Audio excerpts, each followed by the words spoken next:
Au cinéma, les comédiens parviennent souvent à nous surprendre lorsqu'ils incarnent des personnages qui leur paraissent physiquement opposés à première vue. Mais quelle serait leur performance sans le travail en amont de ceux qui se trouvent de l'autre côté de la caméra? Mettons alors un peu de lumière sur ces maquilleurs qui passent parfois plusieurs heures à peaufiner un visage, à le transformer totalement jusqu'à obtenir l'apparence parfaite, celle qui fera quasiment oublier quel est l'acteur qui se cache derrière ce visage. Mais avant de dérouler le tapis à notre professionnel du maquillage artistique, voici ce que pense le citoyen du dit métier. Micro-trottoir. Qu'est-ce que je pense d'un homme qui fait le maquillage de cinéma? En métier, il n'y a pas à faire d'un homme et une femme. Nous sommes tous égaux et il a le droit de faire ce métier-là. Le maquillage artistique, selon moi, ça me dit pas grand-chose, mais pour les hommes qui le font, ça donne quelque chose de bon par rapport aux femmes. Ils font du bon travail dans ce milieu-là. Maquillage artistique, moi personnellement je ne connais pas, je n'ai pas assez de détails dessus. Mais je pense que c'est plutôt bien, genre pour la fiction, pour l'image des films. C'est plutôt amusant, c'est plutôt bien de voir ça à la télé. En tout cas j'aime bien. Un homme qui fait ça aussi, c'est bien. En tout cas moi j'aime bien, personnellement. En tout cas quand je vois ça dans les films, ça me plaît, j'aime bien ça. Le maquillage artistique est un domaine captivant aux multiples facettes qui vous demandera de solides bases techniques mais aussi de nourrir votre imagination auprès des meilleures sources d'inspiration. Qui est le maquilleur artistique? Jetons un regard dans notre dictionnaire. Le petit dico. Le maquillage artistique est une branche du maquillage professionnel, contrairement au make-up classique que l'on peut arborer au quotidien ou pour des événements plus sophistiqués. Il relève du domaine du spectacle et du divertissement. On parle généralement de face painting, voire de body painting, venir appliquer des couleurs, modifier les formes. Le grimage tient en effet un rôle des plus importants dans le succès d'un film, et ce, depuis les débuts de l'histoire du cinéma. Cela s'explique par l'excellent boulot abattu par les maquilleurs artistiques qui, à chaque apparition d'un acteur dans une scène, nous émerveillent. Mais la tâche n'est pas toujours aisée, surtout qu'ils travaillent à des heures tardives pour la majorité, sans oublier qu'ils peuvent être amenés à reproduire le même maquillage en fonction de la progression du scénario. C'est en quelque sorte ce que nous a confié celui avec qui nous avons échangé. Et si vous êtes amoureux du 7e art, vous allez forcément aimer le maquillage artistique. Rencontre avec. C'est ici à Cocody Angré que nous retrouvons notre chef maquilleur à qui nous allons laisser le soin de se présenter à nos auditeurs. Bonjour. Bonjour Sincère. Alors tu vas bien? Moi je suis Toussaint Kwame, je suis chef maquilleur cinéma ou chef maquilleur plateau. Et c'est un plaisir de te retrouver ici à la maison. Déjà, cette journée-là, tu la consacres au repos avant d'attaquer les autres plateaux de tournage. Oui, aujourd'hui c'est une journée quand même un peu de repos parce qu'on a bossé toute la nuit. On fait des séquences de nuit, des scènes de nuit ces temps-ci, donc on travaille beaucoup plus en nuit qu'en journée. Donc on bosse très souvent de 19h ou 20h à 5h du matin ou 4h du matin et on se repose toute la journée et on repart le lendemain encore de 19h à 5h du matin. Mais bon, fatigant mais passionnant. Avant de te retrouver sur les plateaux de cinéma ou les plateaux télé, il y a forcément ce qui a créé le déclic. Comment arrives-tu au maquillage? Alors, arrivé au métier du maquillage, je dirais bien peut-être 13 ans, 14 ans en arrière, on me disait que j'allais être maquilleur. J'aurais dit non, jamais, quoi. Parce que à la base, je suis titulaire d'un bac D. Ensuite, je suis rentré à l'ENSAC pour faire le théâtre et la danse. J'ai fait une spécialité en danse. Après les 4 ans en danse, je travaillais pour mon mémoire de fin de cycle sur le costume et le maquillage dans une création chorégraphique. Après les 4 ans, comme diraient certains, il n'y avait pas de travail. En réalité, on nous disait que ce qu'on faisait n'était pas un métier qui devait nous donner un boulot, comme on dit, étatique, mais plutôt, nous sommes des artistes. Et l'artiste, c'est une personne libre. C'est dans cette quête de liberté-là que je me suis consacré un peu au maquillage parce que j'ai un de mes petits du quartier qui m'a dit, il y a un vieux père qui cherchait un maquilleur pour son petit tournage au quartier à Bobo là-bas. J'ai dit, ok, pourquoi pas, mais essayer. Et c'est comme ça que je suis rentré, j'ai essayé une première fois. C'est vrai que le film n'est jamais sorti nulle part ailleurs. Moi, mais j'ai jamais vu les rushs du film. Mais au moins, c'était quand même un petit challenge qui m'a permis de me perfectionner, de travailler. Après, j'ai rencontré d'autres personnes. J'ai rencontré Florence Audi, avec qui j'ai travaillé, et après j'ai pris mon envol. Et bien sûr, on va revenir à cette première scène là où tu es sollicité pour maquiller les acteurs. Lorsque tu finis de maquiller un acteur, quelle a été la réaction de ceux qui étaient sur le plateau? Il faut dire que en 2009-2010, le maquillage n'est pas encore pris son envol comme maintenant. Ça fait 12 ans maintenant, pratiquement 12 ans, 13 ans maintenant. Le maquillage n'est pas pris son envol. C'était le tracé des crayons, simple là. un peu de fard à paupières et puis une petite teinte. Et il faut dire que j'avais pas le bon matériel, je me contentais de ce que je pouvais trouver sur le marché et je me gérais avec ça. Mais je partais dans ce qui était très léger et beaucoup apprécié. Et ça passait bien en fait aussi. Pas pour me laisser des fleurs, mais je me disais que du moment où le réalisateur disait que c'était bien, je pense que c'était bien. Et comme le maquillage aussi est un métier évolutif, qui évolue bien avec le temps et, comme dirait, l'espace. Donc, on a suivi la chose aussi, qui évolue avec le temps et l'espace, pour ne pas être dépassé ou démodé, quoi. Et là, tu nous expliquais, dès l'entame de notre entretien, que tu pars de l'INSAC et là, tu te retrouves sur des plateaux de cinéma. La transition de ce que tu allais faire à l'INSAC au maquillage n'a rien à voir. Pour pouvoir te perfectionner en tant que maquilleur, est-ce que tu as eu recours à certaines personnes? Alors, la transition n'est pas aussi lointaine comme on le pensait. Parce que déjà, à l'INSAC, on faisait des créations et pendant ces créations, il fallait, comme on dit chez nous, il fallait se maquiller, il fallait être costumé et tout ça. Donc, il n'y avait pas vraiment grande différence de tout ça. C'était quand même pareil. Mais après, quand tu vois que tu vas en faire un métier, bah, tu essaies. Tu fais ton coup d'essai. J'ai fait mon coup d'essai sur 1 an avec des petites productions de quartier. Moi, je les appelle comme ça. Des productions de quartier où un pote a sa caméra, il fait un petit film avec un certain professeur, monsieur Zawi, là, qui voulait faire un film avec le grand Dimelo qu'on connaît aujourd'hui. Bah, on était ensemble à cette époque en 2009-2010 jusqu'à 2011. Et après, je me retrouve quelque part, on me propose de faire un maquillage pour une production cinématographique, pour une série télé. J'ai dit, bon, j'ai pas les aptitudes pour pouvoir gérer un plateau parce que je ne sais même pas comment ça se passe. Les autres fois, c'était des trucs de quartier, donc en fait, c'est un gros challenge et ça, j'ai peur. Donc tout de suite, j'ai fait appel à une professionnelle que je connaissais depuis très longtemps, depuis la paroisse, depuis l'église à Abobo, Florence Audi. Je lui dis, ah, tata, il y a une dame qui veut faire un film. Elle me dit qu'elle a besoin d'un maquilleur. Elle veut que je maquille. Au moment où je joue et je maquille, ça va être compliqué. Viens, tu vas prendre le marché du maquillage, moi je vais jouer. Tu verras comment tu travailles, en fait, ça me fait plaisir aussi. Elle est venue, elle a fait le travail, mais à un moment, elle a vu que je tenais, elle m'a laissé le plateau, elle dit, écoute, jette ton plateau, là, moi je m'en vais. Et bien, elle a laissé le plateau, j'ai géré. Après ça, elle m'a recontacté. J'ai travaillé avec elle sur une première publicité, qui était vraiment un grand coup d'essai pour moi, que là où j'ai eu mon premier nom de baptême, La Briance, pour certaines personnes qui me connaissent sur le nom de La Briance, comme Franck Olivier de Radio Côte d'Ivoire, qui me connaît sur le nom de La Briance, c'est pratiquement à cette même période que lui, on s'est connus, on s'est rencontrés sur un plateau de tournage. Après là, elle m'a ramené encore sur un autre plateau de série. Elle m'a laissé gérer carrément le plateau. Je maquillais les jeunes dames qui passaient pour la météo. J'ai fait cela pendant, je crois, 1 à 2 mois. Et après, je lui ai dit, bon, tata, je pense que je suis prêt. Je vais partir. Mais avec sa bénédiction, je suis parti et j'ai pris mon envol. Est-ce qu'il existe différents types de maquillage? Oui, il y a différents types de maquillage parce qu'il faut dire que le maquillage qu'on ferait pour un film, il va être différent de ce qu'on ferait pour une émission de santé et même pour une émission de people, de mode et tout ça. Parce que c'est pas les mêmes lignes éditoriales, comme on aime bien l'employer.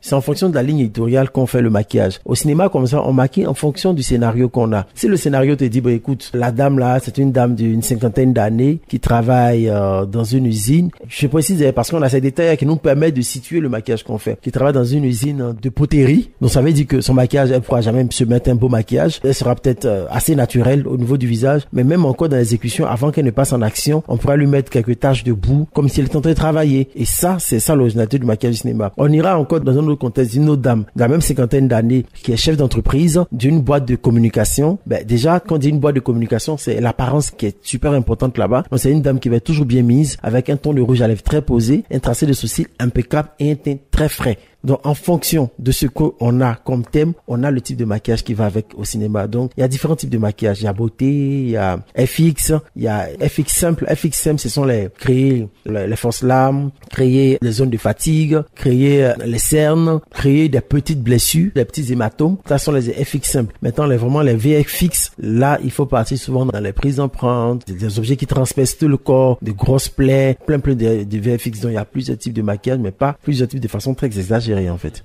Et pour rester toujours dans l'exécution pratique du maquillage sur un plateau de tournage, on voit généralement dans des films une personne qui est blessée ou certaines personnes qui ont des taches sur le visage. Comment vous réussissez à reproduire ce genre d'effet-là sur le corps d'une personne? Comment on réussit? Non, je dirais plutôt mettre en pratique ce qu'on a pu apprendre, que ce soit de façon autodidacte, voilà. Comme on a pu apprendre ça de notre capacité à apprendre nous-mêmes et comme on a pu apprendre de façon à avoir des livres, des bouquins et checker sur Internet ou des vidéos, des lectures. Ce sont des techniques qui existent. Faut pas mentir, ce sont des techniques qui existent déjà. Et moi, particulièrement, je n'apporte rien de nouveau que de mettre la scène dans la situation qu'il faut. Si on te dit qu'une personne a fait un accident, tout de suite, ben, quel type d'accident? Qu'est-ce qui s'est passé dans l'accident? Le choc s'est passé comment? Elle conduisait sur quelle main? Parce qu'il y a des gens qui conduisent de la main gauche, d'autres conduisent de la main droite. Et tout ça, c'est vraiment important. Donc, c'est à partir de tous ces détails-là que l'hématome ou la blessure va être posée. Ensuite, une personne peut-être qui est tabassée dans une scène quand tu es tabassé déjà, il y a cette adrénaline là qui monte, qui fait que le visage transpire de façon très naturelle. Donc il faut créer la fausse transpiration là tout de suite là. En plus de ça, il faut créer les hématomes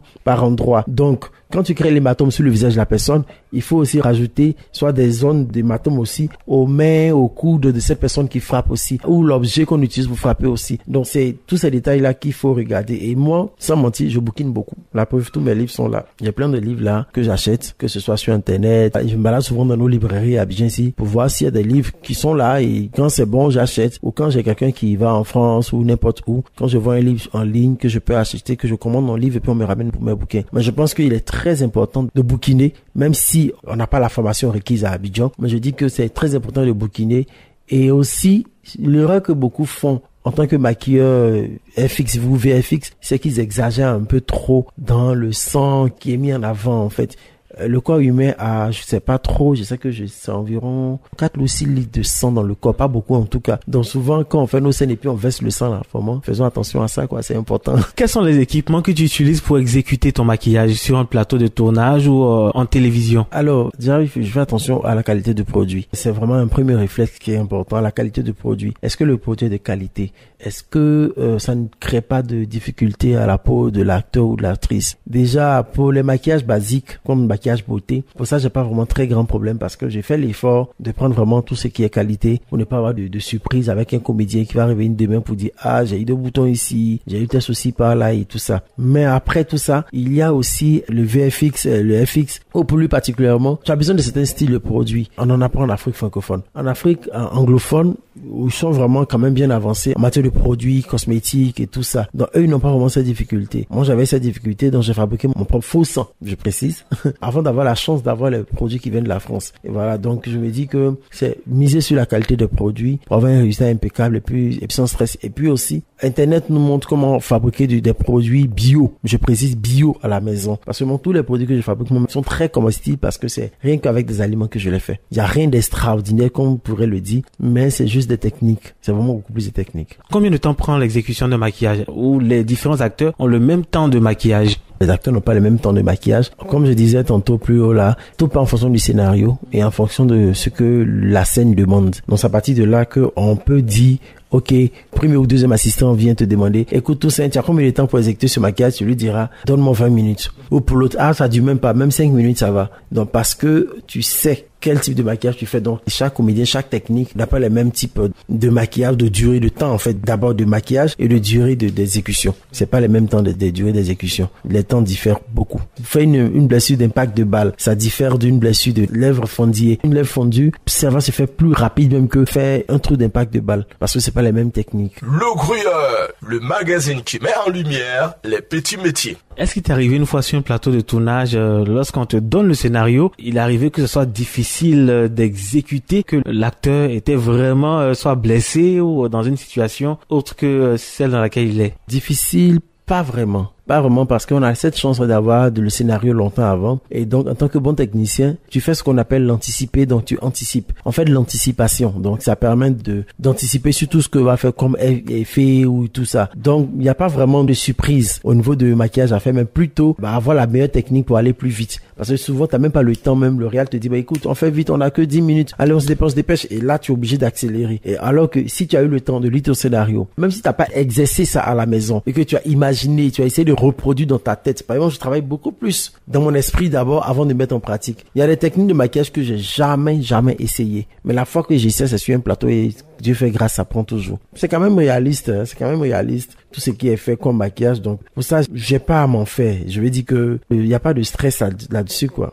Est-ce qu'il est déjà arrivé une fois, après avoir fini de maquiller, une fois à la maison, en présence de tes proches, en regardant le film, et certains ont vraiment coulé des larmes parce qu'ils avaient l'impression que la scène était réelle? En fait, il y a eu beaucoup de types de ce genre de maquillage, mais celui qui a fait couler, comme on a dit, couler des salives jusqu'à aujourd'hui, où beaucoup se demandent comment est-ce que cela a été fait, c'est la scène dans la série Invisible, le petit qui avait le corps empalé, qui avait le bois qui transperçait le corps, il y avait qu'un seul bois qui le soutenait. Jusqu'aujourd'hui, on me demande comment j'ai fait, mais moi, je ne sais pas comment j'ai fait. Mais il faut reconnaître qu'il a été assez courageux et j'ai bossé avec toute l'équipe. J'ai bossé avec les décorateurs, accessoiristes, costumiers, et régisseurs. Il y a eu besoin de l'aide de tout le monde parce que eux-mêmes ils savaient pas comment. En fait, le réal se demandait mais finalement on fait cette scène là comment.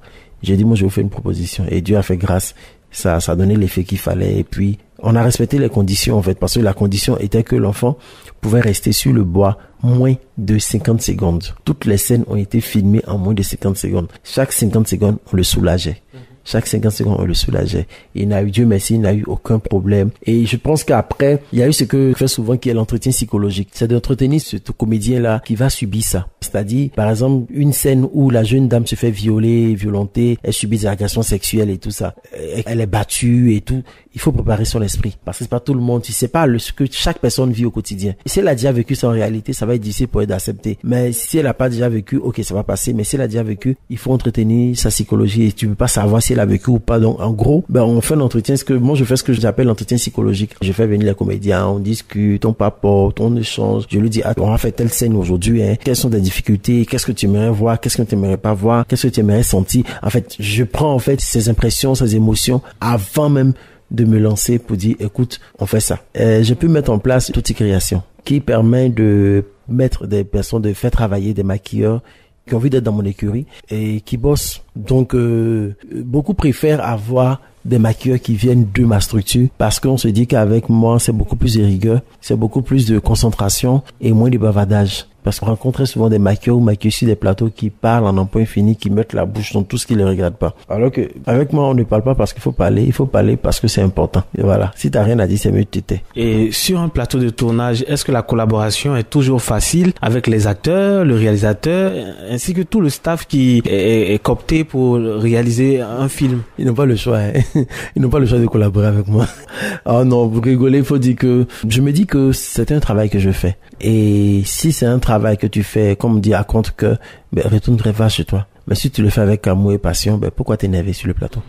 Et quelle est ta plus grande satisfaction en tant que maquilleur aujourd'hui? Alors, ma plus grosse et belle satisfaction, c'est de voir que beaucoup de personnes s'intéressent au maquillage aujourd'hui. Et beaucoup de personnes veulent devenir make-up artiste ou chef maquilleur. Mais c'est pas cool, c'est pas rendu compte, mais un chef maquilleur qui existe aussi. Non, elle est make-up artiste.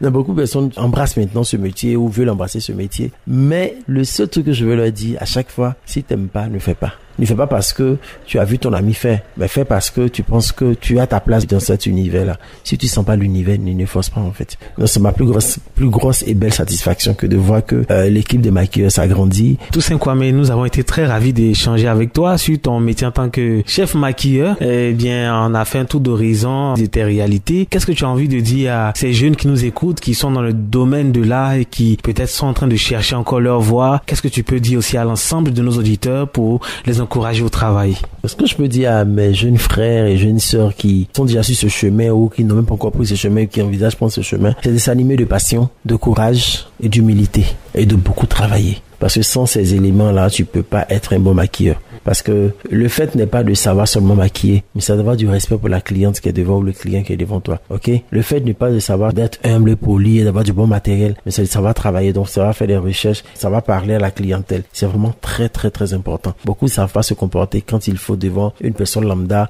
et même quand le client a pris un coup de collet, eux aussi ils prennent un coup de collet, chose qu'il ne faut pas du tout faire. Donc, je pense que c'est vraiment, on a besoin de ça. On a besoin juste de respect et de travailler, d'humilité. Pas parce que tu as fait un film seulement qu'on ne pourra plus respirer sur les réseaux, on ne peut plus respirer à Abidjan. Non, on peut faire mieux que ça. Moi, ça fait près de 13 ans, 12 ans maintenant que je travaille dans le cinéma. Mais bon, on est dans le silence, quoi. Ton prochain tournage, c'est pour quelle heure? 20h, PAT 20h, rassemblement à 19h. Donc, tout à l'heure, jusqu'à 5h du matin. On te souhaite un bon tournage. Merci beaucoup.